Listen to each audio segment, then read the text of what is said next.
Hi hello welcome to Rafi theatre. நான் உங்க ரஃபி. இன்னைக்கு திரை விமர்சன நிகழ்ச்சியில் நம்ம எதை பத்தி பார்க்க போறோம்னா, ஜோவிகா விஜயகுமார் தயாரிக்க, வனிதா விஜயகுமார் இயக்கி, ராபர்ட், வனிதா விஜயகுமார், ஷக்கீலா இவங்க நடிப்பில் வெளிவந்திருக்க படம் தான் மிஸ்ஸஸ் அண்ட் மிஸ்டர்.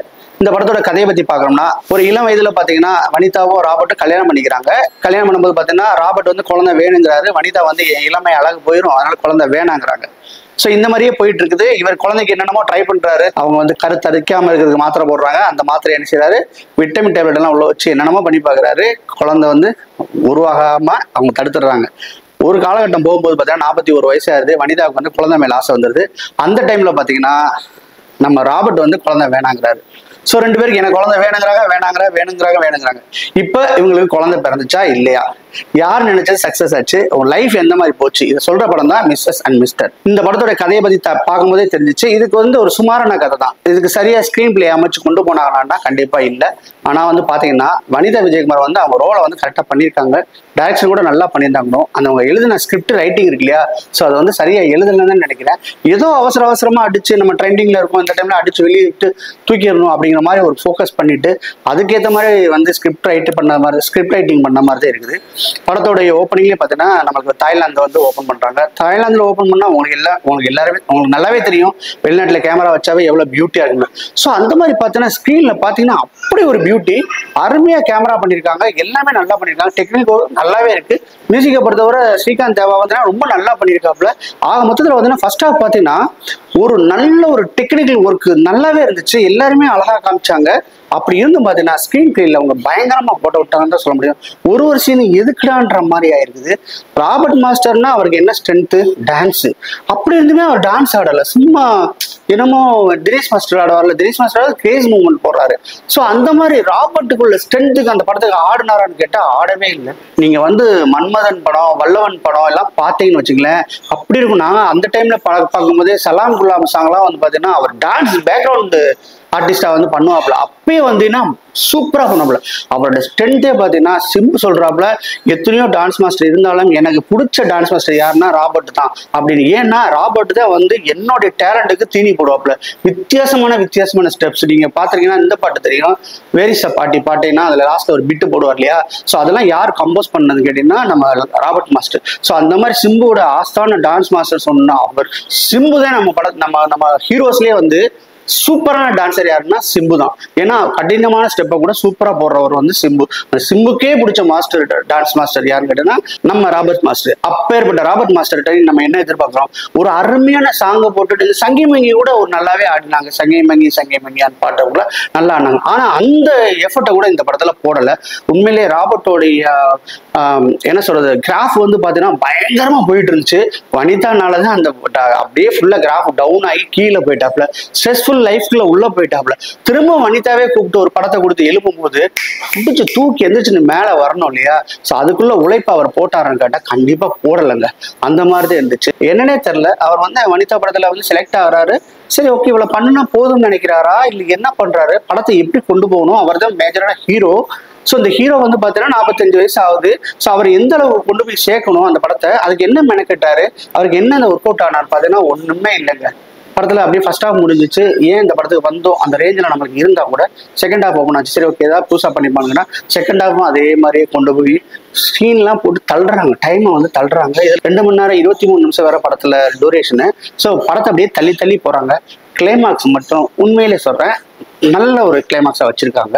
அந்த கிளைமாக்ஸை வந்து அவங்க எழுதின பின்னாடி மறுபடியும் மேல இருந்து ஒண்ணுல இருந்து ஏதாவது ஒண்ணு சின்ன கரெக்ஷன் ஒரு பெட்டர்மெண்ட் பண்ணி சீன்ஸை கொண்டு போயிருந்தா கூட பயங்கரமா இருக்கும். கிளைமாக்ஸ் வேற ஒன்றும் இல்லை. படத்துல அவங்க சொல்ல வந்த கருத்து என்னன்னு கேட்டீங்கன்னா, கணவன் மனைவிக்குள்ள வந்து பிரிவினை வர்றதுக்கு வந்து நிறைய வாய்ப்புகள் இருக்கு. ஏன்னா இன்னொருத்தர் சொல்றதை இன்னொருத்தர் கேட்கறது ரெண்டு பேரும் அவங்க நம்பாம அடுத்தவங்க சொல்றதை நம்புறது. அதை வந்து இவங்க தெளிவா சொல்லியிருக்காங்க. புருஷன் பொண்டாட்டி பிரிவுகள் வரதான் செய்யும். அதை வந்து என்னன்னா கடைசியில் யாரையுமே கால்குலேட் பண்ணாம ஒரு 5 நிமிஷம் நீங்க 2 பேரும் உட்காந்து தனியா பேசினா அந்த பிரிவினைக்கு வந்து ஒரு முடிவு கிடைக்குங்கிறத ரொம்ப சொல்லியிருக்காங்க. ஆனா இது ஆணித்தரமா சொன்னாங்களா அப்படின்னு சொன்னோம்னா அதுதான் வந்து டவுட்டா இருக்கு. ஒண்ணுமே இல்லைங்க. இந்த காலகட்டத்துல வந்து புருஷன் பொண்டாட்டி வந்து பேசுறதே வந்து பெரிய அபூர்வமா இருக்கு. இவங்க பார்த்தா காலையில வந்து டே ஷிஃப்ட் வேலைக்கு போறாங்க, அவங்க பார்த்தா நைட் ஷிஃப்ட் வேலைக்கு போறாங்க.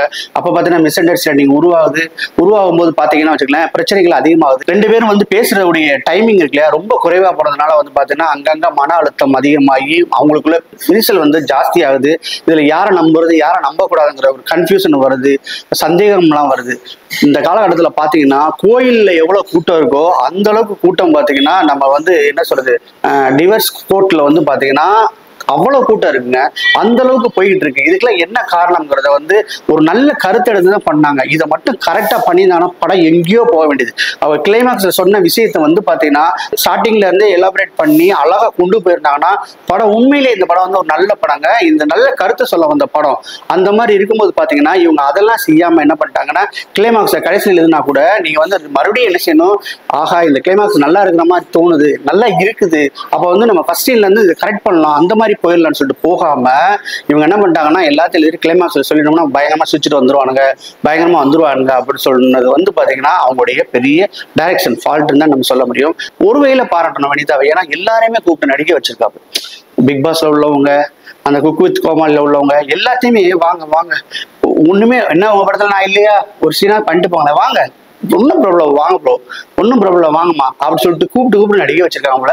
அது ஒரு ஆறுதலா இருந்ததுன்னா படத்துக்கு அவங்களுடைய கான்ட்ரிபியூஷன்லாம் எந்த அளவுக்கு இருந்து சொன்னோம்னா சரியே இல்லை. ஏன்னா பார்த்தீங்கன்னா ஒரு டைனிங் டேபிள் உட்காந்துட்டு ஒரு 8 லேடிஸ் பேசுறாங்க. 8 லேடிஸ் நீங்க பார்த்த மாதிரியே இருக்கும் அந்த மாதிரி. ஏன்னா எல்லாருமே பார்த்தீங்கன்னா ஒரு ஃபேமஸா இருந்து கொஞ்சம் டவுன் ஆனவங்களா தான் இருக்காங்க.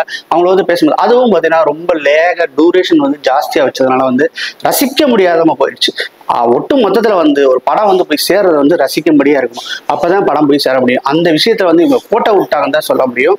எடுத்துக்கிட்ட கதையும் வந்து பாத்தீங்கன்னா ரொம்ப ஸ்ட்ராங்கான கதையா இருந்தாலும் சரி, அதை ப்ரெசென்ட் பண்ண விதம் வந்து ரொம்ப இதாகி போச்சு. இருந்தும் பாத்தீங்கன்னா நல்லாவே பட்ஜெட் போட்டிருக்காங்க, நல்லாவே எடுத்திருக்காங்க. அதெல்லாம் சொல்லலாம். ரெண்டாவது ப்ரொமோஷன் சைடு வந்து பாத்தீங்கன்னா செம்ம வீக்குன்னு தான் சொல்ல முடியும். ஏன்னு கேட்டா அவங்க வந்து இவ்வளவு ஒரு படத்தை பண்ணிட்டோம், இது போய் மக்கள்கிட்ட போய் சேரணும்னா யாரு தேவை? அவங்க நினைச்சுக்கிட்டு இருக்காங்க எந்த டிவி சேனலும் தேவையில்லை, எந்த ரிவ்யூவரும் தேவையில்லை, படம் ஆட்டோமேட்டிக்கா பிச்சுக்கும்னு நினைக்கிறாங்க. எப்படிங்க போய் சேரும்? போய் சேரவாது. அதுல வந்து அவங்க பார்த்தா கோட்டை விட்டாங்க. பெரிய பெரிய படங்களே வந்து பெரிய பெரிய ப்ரொமோஷன் பண்ணிட்டு இருக்காங்க. தக்லைஃப்லாம் பாத்தீங்கன்னா இந்தியாவை தாண்டி வெளிநாடு ஃபுல்லா போய் அந்த படத்துக்கு விளம்பரம் பண்ணாங்க இல்லையா? ஸோ அந்த மாதிரி விளம்பரத்துக்கு எவ்வளவு இம்பார்ட்டன்ஸ் கொடுக்குறாங்க பாத்தீங்களா? அதுதான் பெரிய படம் சின்ன படம் வித்தியாசம்.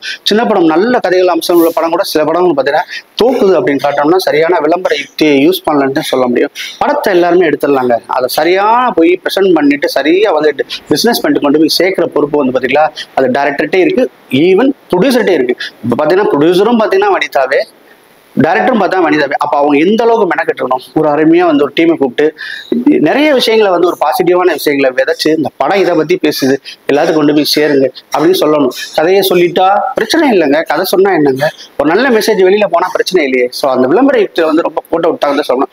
மொத்தத்தில் இந்த படம் பார்த்தீங்கன்னா என்ன பொறுத்தவரை பிலோ ஆவரேஜ் படம். இதை வந்து உங்ககிட்டே கொடுத்துரு இந்த கால் பார்க்கறது பார்க்காததும் உங்களோட இஷ்டமா இருக்குது. இந்த படத்துக்கு என்னுடைய மார்க் பார்த்தீங்கன்னா 10க்கு 5.1 கொடுப்பேன். மீண்டும் வேறொரு விமர்சனத்தை சந்திக்கிறேன். அதுவரை உங்களிடமிருந்து விடைபெறுவது உங்கள் JM ரஃபி. பாய். இந்த வீடியோ பிடிச்சிருந்துச்சுன்னா லைக் பண்ணுங்க, ஷேர் பண்ணுங்க, கமெண்ட் பண்ணுங்க. ரஃபி தியேட்டரை மறக்காம சப்ஸ்கிரைப் பண்ணிருங்க, பெல் பட்டனை கிளிக் பண்ணிருங்க.